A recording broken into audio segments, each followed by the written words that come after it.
Makabansa, Grade 1.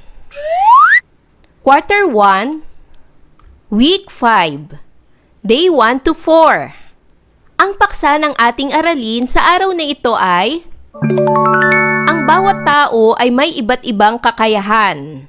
Matatag Curriculum. Hello kids, it's me, Teacher Frel. Don't forget to subscribe, like, and share, and hit the notification bell for the latest video. You can also follow my Facebook page, Teacher Frel TV.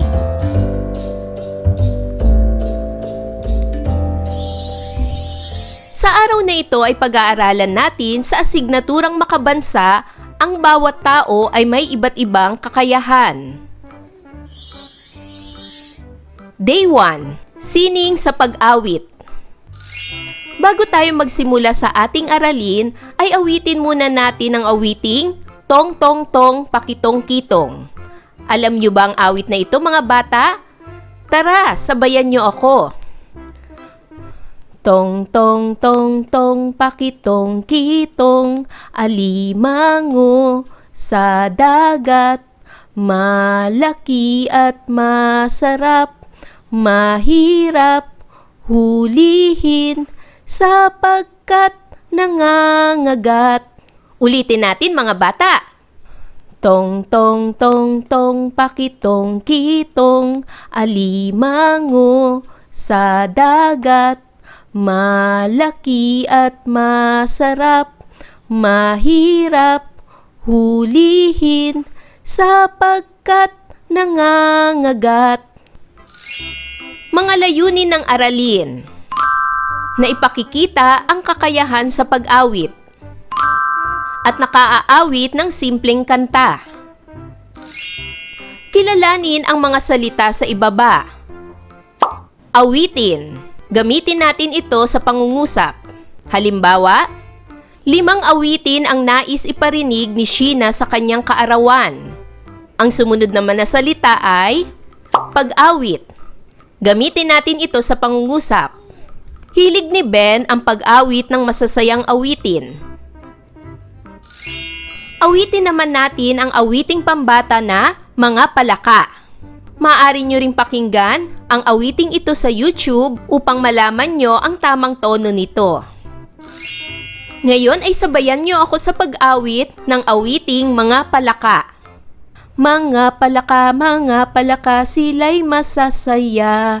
Malaki ang mata, maliit ang paa, magaling kung kumanta. Kokak, kokak, kokak, kokak, o gali-galigak. Kokak, kokak, kokak, kokak, o gali-galigak. Mga palaka, sila'y masasaya. Malaki ang mata, maliit ang paa, magaling kung kumanta. Kokak, kokak, kokak, kokak, o gali-galigak. Kokak, kokak, kokak, kokak, o gali-galigak. Nakasabay ba kayo mga bata? Ulitin natin ang awiting Mga Palaka sa pamamagitan ng pag-awit nito ng mahina. Mga palaka, sila'y masasaya. Malaki ang mata, maliit ang paa, magaling kung kumanta. Kokak, kokak, kokak, kokak, o gali-galigak. Kokak, kokak, kokak, kokak, o gali-galigak. Ngayon naman, ulitin natin ang awit na Mga Palaka sa pamamagitan naman ng pag-awit ng malakas. Mga palaka, sila'y masasaya. Malaki ang mata, maliit ang paa, magaling kung kumanta. Kokak, kokak, kokak, kokak, o gali-galigak. Kokak, kokak, kokak, kokak, o gali-galigak. Ngayon naman, awitin natin ang Mga Palaka sa pamamagitan ng pag-awit naman nito ng mabilis. Mga palaka, sila'y masasaya. Malaki ang mata, maliit ang paa, magaling kung kumanta. Kokak, kokak, kokak, kokak, o gali-galigak. Kokak, kokak, kokak, kokak, o gali-galigak. Ngayon naman, awitin natin ang Mga Palaka sa pamamagitan ng pag-awit naman ng mabagal. Mga palaka, sila'y masasaya. Malaki ang mata, maliit ang paa, magaling kung kumanta. Kokak, kokak, kokak, kokak, o gali-galigak. Kokak, kokak, kokak, kokak, o gali-galigak. Nagawa niyo ba mga bata? Magaling! Ngayon ay sagutin ang mga tanong. Sa awiting mga palaka, ano ang kanilang pakiramdam? Tama! Ang mga palaka ay masasaya. Pangalawang tanong, ano ang paglalarawan sa mata ng mga ito? Ano naman ang paglalarawan sa kanilang paa? Tama! Malaki ang kanilang mata at maliit naman ang kanilang mga paa. Pangatlong tanong, ano ang tunog ng palaka? Tama! Ang tunog ng palaka ay kokak, kokak, kokak, kokak o gali-galigak ayon sa awiting mga palaka. Pang-apat na katanungan, ano ang kakayahan ng mga palaka? Tama! Ayon sa ating inawit, magaling silang kumanta. Katulad sa awiting mga palaka, tayo ay may kakayahan din sa pagkanta. Ang pagkanta o pag-awit ay paglikha ng musika gamit ang tinig o boses. Ang awitin naman ay musika na magandang pakinggan. Mayroon ba kayong kakayahang umawit? Sino sa inyo ang may kakayahang umawit? Awitin muli ang kantang mga palaka. Isaulo ang galaw para sa kanta. Bumuo ng 3 pangkat. Bawat pangkat ay may tag-5 minuto upang mag-ensayo. Pagkatapos ay isagawa ang pag-awit sa harapan ng klase. Ngayon ay gawin ang gawaing ito. Magpakita ng thumbs up kung ikaw ay sang-ayon sa pahayag at thumbs down naman kung hindi. Una, naaawit ko ang kantang mga palaka. Sang-ayon ka ba o di sang-ayon? Ang inyong magiging sagot ay base sa inyo kung ito ba ay nagawa nyo o hindi nyo nagawa. Para naman sa pangalawang bilang, nagagawa ko ang mga kilos habang kinakanta ang awiting mga palaka. Pangatlo, naiintindihan ko ang awiting mga palaka. At pang-apat, nagkaroon ako ng tiwala sa aking sarili sa pag-awit kasama ang aking kagrupo. Day 2. Paglikha ng tunog gamit ang patpat at plastic bottle. Bago tayo magsimula sa ating panibagong aralin, ay awitin muna natin ang awiting Tong Tong Tong Pakitong Kitong. Tong tong tong tong pakitong kitong, alimango sa dagat, malaki at masarap, mahirap hulihin sapagkat nangangagat.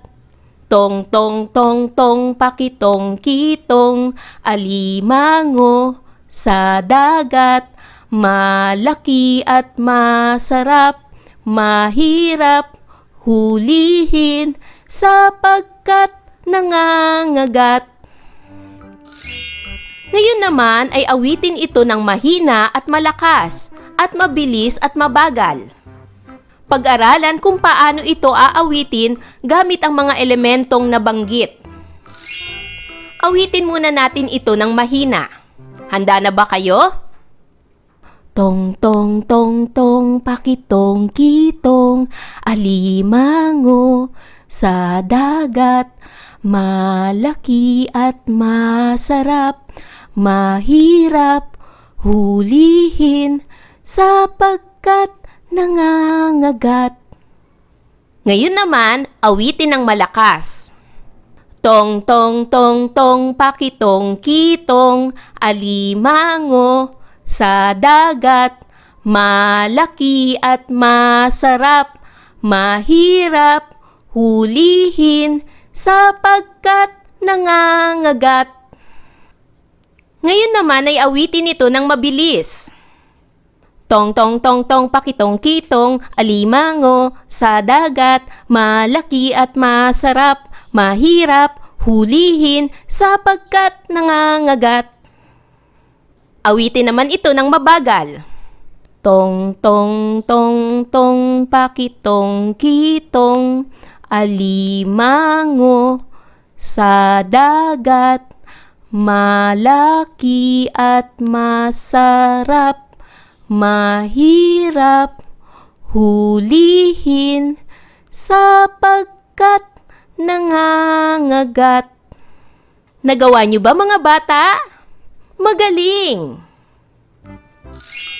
Samahan naman ngayon ng tunog mula sa palakpak at padyak habang inaawit ang kanta.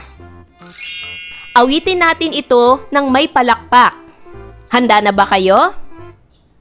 Tong tong tong tong pakitong kitong, alimango sa dagat, malaki at masarap, mahirap hulihin sapagkat nangangagat. Awitin naman ito ng may padyak. Tong tong tong tong pakitong kitong, alimango sa dagat, malaki at masarap, mahirap hulihin sapagkat nangangagat. Mga layunin ng aralin. Una, na ipakikita ang kakayahan sa paglikha ng tunog gamit ang mga bagay. Pangalawa, nakalilikha ng tunog gamit ang mga bagay na makikita sa kapaligiran. Kilalanin ang mga salita sa ibaba. Unang salita ay tunog. Gamitin natin ito sa pangungusap. Halimbawa, masarap pakinggan ang tunog ng violin. Pangalawang salita ay pagtugtog. Gamitin natin ito sa pangungusap. Halimbawa, ang pagtugtog ng piano ang hilig ni Mika. At pangatlong salita ay steady beat.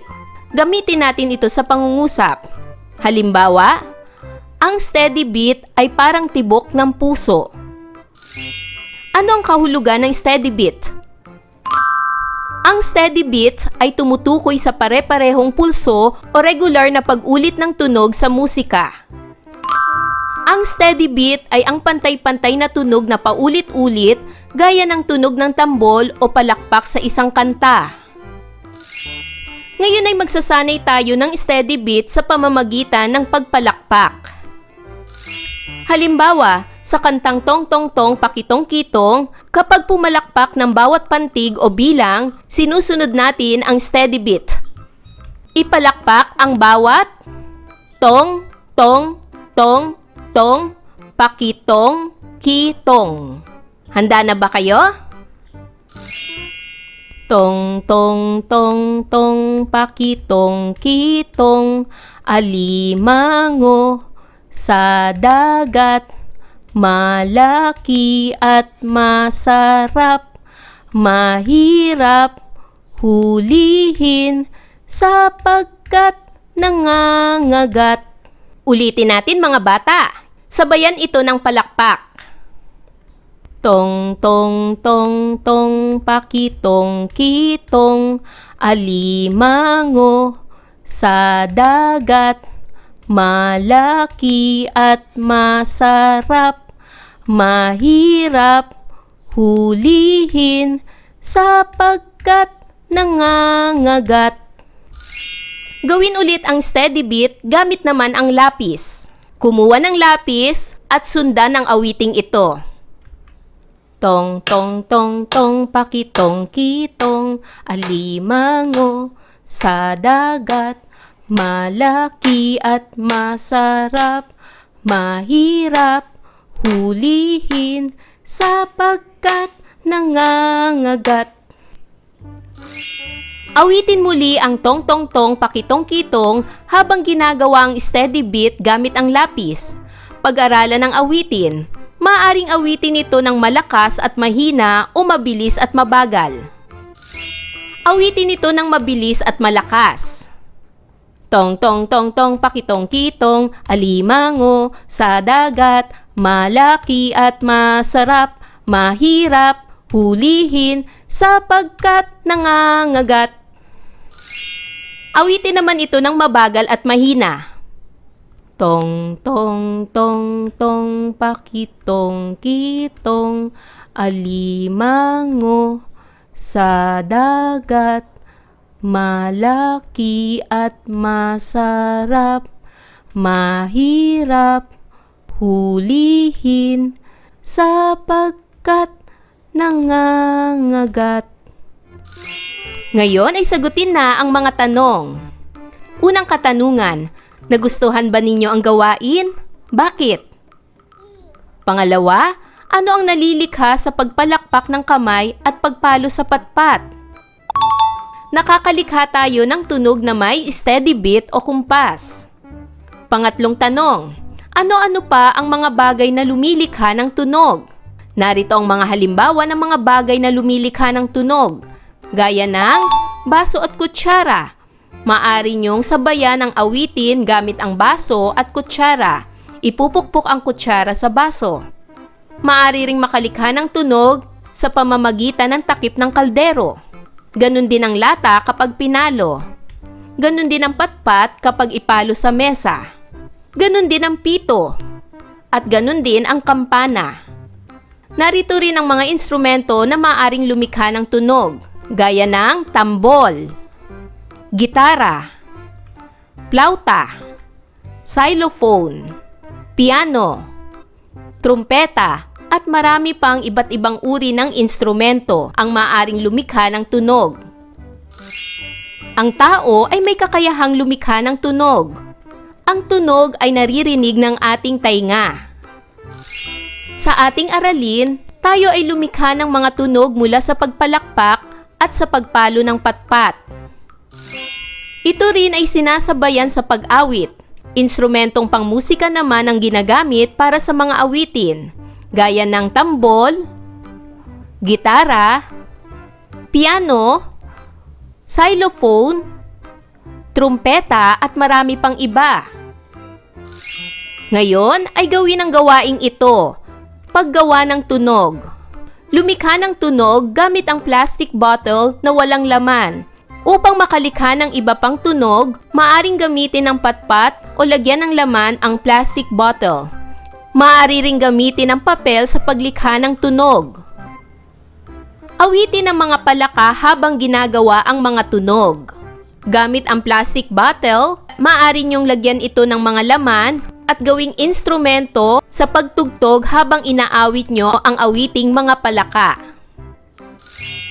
Ano ang inyong naramdaman habang ginagawa ang pagtatanghal? Bakit? Para sa gawaing ito, pumalakpak kung ang mga sumusunod ay lumilikha ng tunog at kumaway naman kung ito ay hindi. Unang bilang, pagpadyak ng paa. Ito ba ay lumilikha ng tunog o hindi? Tama! Ang pagpadyak ng paa ay lumilikha ng tunog, kaya palakpak. Pangalawa, pagtango ng ulo. Ito ba'y lumilikha ng tunog o hindi? Palakpak o kaway? Tama! Ang sagot ay kaway. Hindi ito lumilikha ng tunog. Pangatlo, pagpitik sa papel. Ito ba'y lumilikha ng tunog o hindi? Tama! Ito ay lumilikha ng tunog, kaya ito ay palakpak. Pang-apat, pagsipol. Ito ba'y lumilikha ng tunog o hindi? Palakpak o kaway? Tama! Ito ay palakpak, dahil lumilikha ito ng tunog. At pang-lima, pagtapik sa bahagi ng katawan. Ito ba'y lumilikha ng tunog o hindi? Palakpak o kaway? Tama, ito ay palakpak. Lumilikha ito ng tunog. Day 3. Pagsayaw. Bago tayo magsimula sa ating aralin, gawin muna ang mga sumusunod na warm-up exercises. Gayahin ninyo ang ehersisyong ito. Magbibilang tayo mula 1 hanggang 8 at pabalik. Handa na ba kayo? Ready? 1, 2, 3, 4, 5, 6, 7, 8. 8, 7, 6, 5, 4, 3, 2, and 1. Sumunod, gayahin nyo ito. Ready? 1, 2, 3, 4, 5, 6, 7, 8. 8, 7, 6, 5, 4, 3, 2, and 1. Gawin naman ang sumunod na ehersisyo. Gayahin nyo ito. Handa na ba kayo? 1, 2, 3, 4, 5, 6, 7, 8. 8, 7, 6, 5, 4, 3, 2, and 1. Ngayon naman, gawin ang mga sumusunod na simpleng ehersisyo sa bilang na 8 sa bawat kilos. Handa na ba kayo? Gawin ang pag-ikot ng ulo, gaya nito. Ready? 1, 2, 3, 4, 5, 6, 7, 8. 8, 7, 6, 5, 4, 3, 2, and 1. Sumunod naman ay pag-ikot ng balikat, gaya nito. Ready? 1, 2, 3, 4, 5, 6, 7, 8. 8, 7, 6, 5, 4, 3, 2, and 1.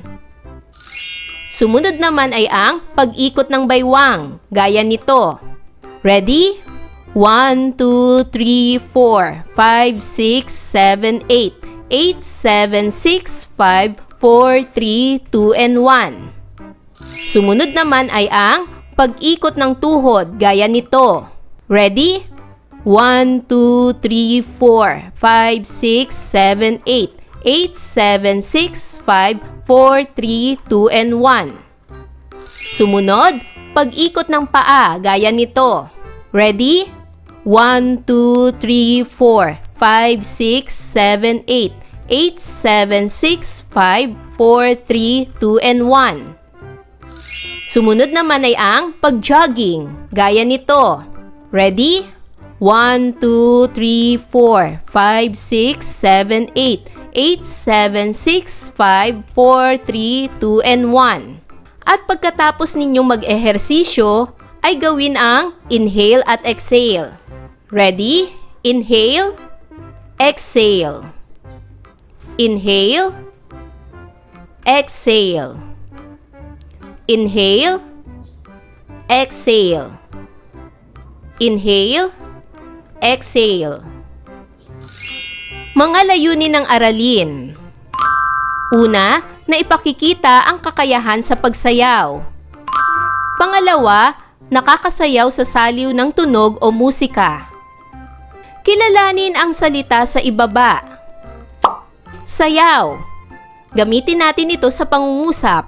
Halimbawa, naaalala ko lagi ang sayaw ni Lolo. Ang sayaw ng bata ay nakakagiliw panoorin. Ang sayaw ay isa sa hilig kong gawin. Gumawa ng steady beat. Maaari kayong pumadyak o pumalakpak upang masundan ang beat. Awitin muli natin ang tong tong tong tong pakitong kitong gamit ang palakpak. Tong tong tong tong pakitong kitong, alimango sa dagat, malaki at masarap, mahirap hulihin sapagkat nangangagat. Gumawa ng mga kilos habang inaawit ang kanta katulad ng paggalaw ng ulo, pagwagayway ng kamay, pagpadyak ng paa sa kanan, kaliwa o harap, at iba pang galaw.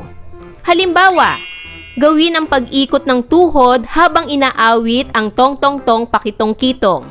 Handa na ba kayo? Tong-tong-tong-tong pakitong-kitong, alimango sa dagat, malaki at masarap, mahirap hulihin sapagkat nangangagat. Ngayon naman, iikot ang baywang habang inaawit ang awiting ito. Handa na ba kayo? Tong tong tong tong pakitong kitong, alimango sa dagat, malaki at masarap, mahirap hulihin sapagkat nangangagat. Ngayon ay sagutin ang mga sumusunod na tanong. Para sa unang katanungan, ano ang inyong inawit? Maari kayong pumili ng sarili nyong awit habang ginagawa ninyo ang inyong ehersisyo. Ano-anong mga kilos na inyong ginawa? Ano ang tawag sa inyong ginawa? Ano ang sayaw? Ang sayaw ay isang sining ng paggalaw ng katawan na ginagawa ng may ritmo. Kadalasan ay sinasabayan ng musika. Ito ay maaaring gamitin bilang pagpapahayag ng damdamin, saloobin, kwento o kultura. Lahat tayo ay may kakayahan sa pagsayaw. Ang sayaw ay paggalaw ng katawan sa saliw ng musika. Gaya ng ginawa natin kanina, inawit natin ang awiting tong tong tong pakitong kitong habang iginagalaw ninyo ang inyong katawan. Kayo ay nagpapakita ng pagsayaw. Ngayon ay gawin ang gawaing ito. Isayaw mo. Pag-aralan ng video ng awiting Ang Pipit sa YouTube. Pindutin ang link sa ibaba o i-type ito. Sundan ang mga galaw na ipinapakita sa video sa saliw ng kantang Ang Pipit. Ulit-ulitin ang video hanggang sa masundan ninyo ang mga galaw nito. Pagkatapos ay itanghal ito sa klase. Tandaan, maaaring gumamit ng ibang tugtog para sa gawain basta't isaalang-alang ang kaangkupan ng gagamiting kanta at maging ang mga kilos o galaw na inyong gagawin. Day 4. Paglalaro. Bago tayo magsimula sa ating aralin, gawin natin muli ang simpleng ehersisyo na ating ginawa kahapon. Mga layunin ng aralin. Una, na ipakikita ang kakayahan sa pakikipaglaro. At pangalawa, nakalalahok sa gawaing pampalakasan. Kilalanin ang salita sa ibaba. Palakasan. Gamitin ito sa pangungusap. Halimbawa, sumali ako sa palakasan sa aming paaralan. Isasagawa ang palakasan sa susunod na buwan. Gaganapin ang palakasan sa probinsya ng Laguna. Ano nga ba ang kahulugan ng palakasan? Ang palakasan ay isang gawaing pisikal o laro na isinasagawa ayon sa mga itinakdang alituntunin na kadalasang may layuning pampaligsahan o pampalipas oras. Tinatawag din itong sports sa Ingles. Ngayon ay gawin ang mga sumusunod na laro. Unang laro, batuhang papel. Una, maghanap ng inyong kapareha. Pangalawa, bawat magkapareha ay may hawak na bolang papel. Pangatlo, gumawa ng 2 linya. Bawat kapareha ay nasa kabilang linya. Pang-apat, ang nasa isang panig lamang ang may hawak ng bolang papel. Sa hudyat ng guro ay ibabato ninyo ang bolang papel at sasaluhin ng kapareha na nasa kabilang linya. At pang-5, gawin ang laro ng papalayo ang magkapareha sa bawat round. Matatanggal ang magkapareha kung hindi masalo ang bolang papel. Itatanghal na panalo sa laro ang huling makasalo sa bolang papel sa pinakamalayong distansya. Gawin naman ang susunod na laro. Ikalawang laro, pagulungin ang bola. Una, gumuhit ng bilog sa sahig at mga linyang pananda. Pangalawa, gamit ang bolang papel, ipagugulong ninyo ito upang makapunta sa bilog mula sa pinakamalapit na panandang itinakda ng guro. Pangatlo, matatanggal ang magkapareha na hindi na ipwesto sa bilog ang bolang papel. Magpapatuloy ang laro sa susunod na pananda na ginawa ng guro hanggang may maiwang magkapareha na itatanghal na panalo sa laro. At pang-apat, ang laro ay gagawin na magkapareha. Mag-usap ang magkapareha ng estratehiya upang maipanalo ang laro. At para naman sa panghuling laro, ito ay ang ikatlong laro, ibuslo ang bola. Una, gawin ang laro ng magkapareha. Pangalawa, gamitin muli ang bolang papel at plastic cup. Pipili kayo kung sino sa inyo ang hahawak ng bolang papel at hahawak ng plastic cup. Pangatlo, ang layunin ng laro ay ibabato ang bolang papel at sasaluhin naman ito ng kapareha gamit ang plastic cup. Katulad ng naunang laro, gagawin ang pagbato at pagsalo sa mga distansyang itinakda ng guro at mananalo ang huling magkapareha na makakasalo sa bolang papel.